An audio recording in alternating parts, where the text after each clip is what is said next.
Magkano lang ba ang hulog ko noon ng SSS is wala pang 100 peso. Ngayon, nag-pension ako, nag-start ako ng 1,200 sa SSS. Taong 1970 pa naguhulog ng kontribusyon sa Social Security System o SSS ang 73 years old na si Nanay Flor de Lisa Padilla. Ngunit noong 1981, natigil na siya sa pagbabayad, kaya naman maliit lang ang kanyang nakukuhang monthly pension.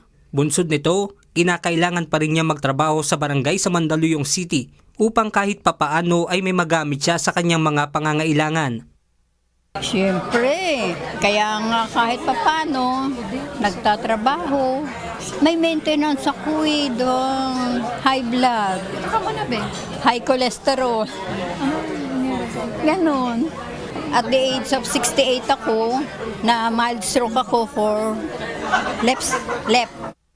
Kaya naman magandang balita para sa kanya ang inanunsyo ng SSS na pagkakaroon ng pagtaas ng pensyon hanggang sa taong 2027. Yung increase na 10% para sa akin, malaking bagay na yun. Kasi nadagdagan ng 200 yung aking pensyon.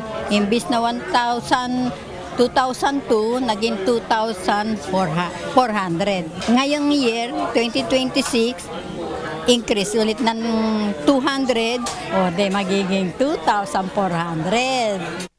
Ayon sa SSS, ngayong taon hanggang sa susunod na taon ay makatatanggap ulit ng 10% increase sa Setyembre ang retired at disabled pensioner, habang 5% na dagdag sa buwang pensyon naman para sa death o survivor pensioner. Kung susumahin mula 2025 hanggang 2027, aabot sa 33% ang dagdag sa retirement or disability at 16% para sa death or survivor na mapapakinabangan naman ng nasa 3.9 million na pensioner sa bansa.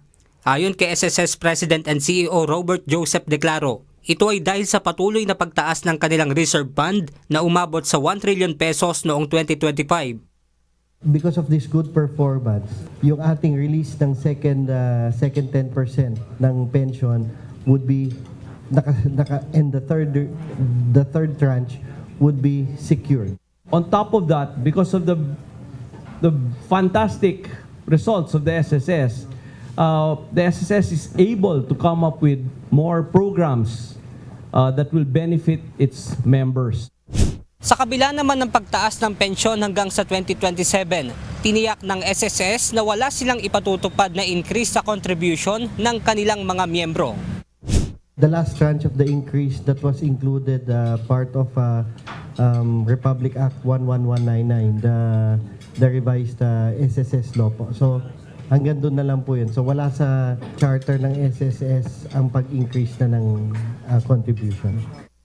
Samantala, inanunsyo ng Social Security System ang bagong benepisyo na micro-pension loan para sa kanilang miyembro na target ipatupad ngayong second quarter ng taon.